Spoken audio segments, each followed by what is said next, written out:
Hey YouTube, DanOttawa here, the best 3rd/4th tier Pokemon battler in the world, coming at you with 5 Ultra League Premier teams to use based on Season 7 teams. So a couple things with this, I'm doing the Premier League and not the Open because not everyone has Legendaries.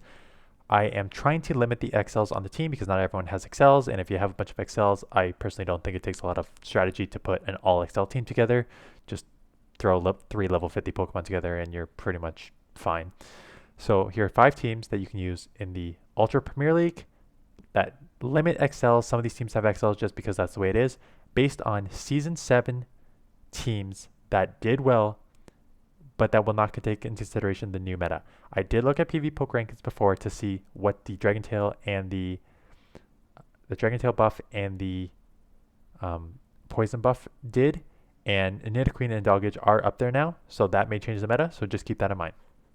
So the first team, we'll call this a 6 team because it is everywhere, highlighted by Zyonic from Purple Kyogre, who is also a PvP content creator, and Polion Double Dragon. Everyone knows this team, everyone knows how to use this team. You lead in Polion, you draw out a Charmer/Ice with your Kingdra, you come back into Hard Farm with your Empoleon, and your Dragonite runs free in the back.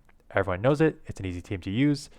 Everyone should have access to most of these Pokemon, if not all these Pokemon, and it's going to get you the wins. No matter if you know the team or not, this team will give you some wins. So just keep that in mind. Now let's look at my team, which I purposely built to counter that team. Shadow Machamp, Abomasnow, Muck. You have Shadow Machamp on the lead. You win the Empoleon. They're going to switch into their Kingdra. You stay in. You use the counter to take it out because you were going to outpace it. You have your Abomasnow lined up to your Dragonite, and you have your Muck lined up to Empoleon, which is more of a neutral matchup, but it's still one that you can deal with, especially with if you have like a shield advantage.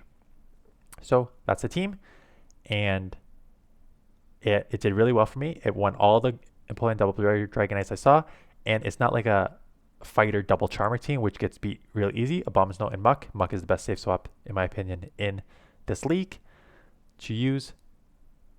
So definitely worth trying out. FP6 put a team from a Patreon of his from Disheartened, and it is Swampert, Galvantula, Ferrothorn. I know there's 2 XLs here, but I want to highlight 2 Pokemon on this team.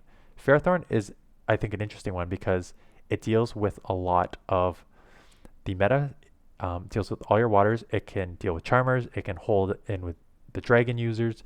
It can beat some of the Flash Cannon. Flash Cannon will do well against Abomasnow. The Bolt Seed and Power Whip Power Whip material adds pressure to the Galarian Stunfisk, so it has a lot of play. Swampert is probably going to be on almost every single one of my teams because if you look at the top 10 XL Pokemon, Galvantula, Galarian Stunfisk, there's a Nidoqueen, Swampert is going to take it for you because it hits so hard, so fast, and the water has a lot of play in this. So you can run it with Earthquake or Sludge Wave. Sludge Wave will give you more coverage for your Abomasnow, and your Earthquake will give you more coverage for your, let's say, Jellicent, XL Jellicent, if you see that. So either way is good. Strong team. Again, Swampert, I think, is going to be, I'm going to try and use it as much as I can. Yonkis used a Skarmory, Swampert, Surfetched. I like this team because Swampert, obviously, I just talked about how it can deal with a lot of the meta XL. Skarmory is one of those Pokemon that, unless you see a hard like steel Galarian Stunfisk wall, it's gonna hit hard on a lot of Pokemon, and it's level 50, so it can absorb a lot of damage, and that's why you have Surfetched, who can roam free with a Beyblade in the back. Surfetched, if you haven't used it, hits so hard, so fast, and it is squishy, but if you get any sort of energy advantage, the opponents are in trouble because the Leaf Blade hits hard, the Brave Bird can one-shot a lot of Pokemon, and the counters add up so quickly. Shrady used this team, and he said he went up, I think, 400 ELO in 5 days. It's a Jellicent, Abomasnow, Escavalier. Jellicent, again, is one of those Pokemon that is an XL, but it's one of those XLs that has great coverage with he uses Bubble and Bubble Beam here, so water, and the Shadow Ball can just hit so hard on a lot of Pokemon. It is XL. It's going to be weak to grass, so you have your Abomasnow coverage, and then you need a counter user. And Escavalier is, again, watch out for fire or else you're in big trouble. So this is actually a team, I just realized this. This is an ABB team weak to fire. So I think you're going to try and draw out, and he loves running ABB teams, so that makes sense. you're drawing out a fire user probably with your Abomasnow. Go back in with the Jellicent to hard farm, and then you have Escavalier in the back to roam free. Jovan and Megahorn both hit pretty hard, counters add up quickly, and it's got decent amount of tank behind it. And the last team is Wallower, using a all non-XL Venusaur, Snorlax, Empoleon. Again, this is an ABB team with a Snorlax as a safe swap / draw out your counter user. And I used, if you go back to one of my videos, I used a Venusaur Swampert core. Same concept. That core, if you need to just figure, I think I used Venusaur and a Gallade as like a safe swap.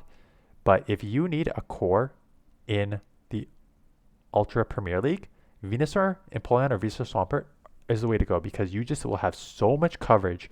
Both Pokemon, all these Pokemon hit so hard and relatively fast that you're going to put a lot of pressure on your opponents, even if they're running XL Pokemon. So those are 5 teams. Again, see what the meta is and if it adjusts, and good luck out there. There's going to be a lot of XLs. It's you just try your best to maneuver around them. And my last piece of advice is, if you don't have the XLs to compete, let's say like even this team, Venusaur, Empoleon, Snorlax, these are non-XL Pokemon that you can get. So I would say try out non-XL teams, but if you're trying out these teams and you're still losing, don't play. Don't play the Ultra League. It's 2 weeks here and 2 weeks in the next season. There's still the Master League and I think the Element Cup is running. And then you have another 2 weeks of Great League. And then you're going to have a Remix Cup. And then you're going to have another 2 weeks. Don't feel like you have to force the Ultra League if you do not have the Pokemon to compete in it. So that's going to be my best advice if you're getting frustrated with all the XL Pokemon. So good luck, and I will see you guys in the next one.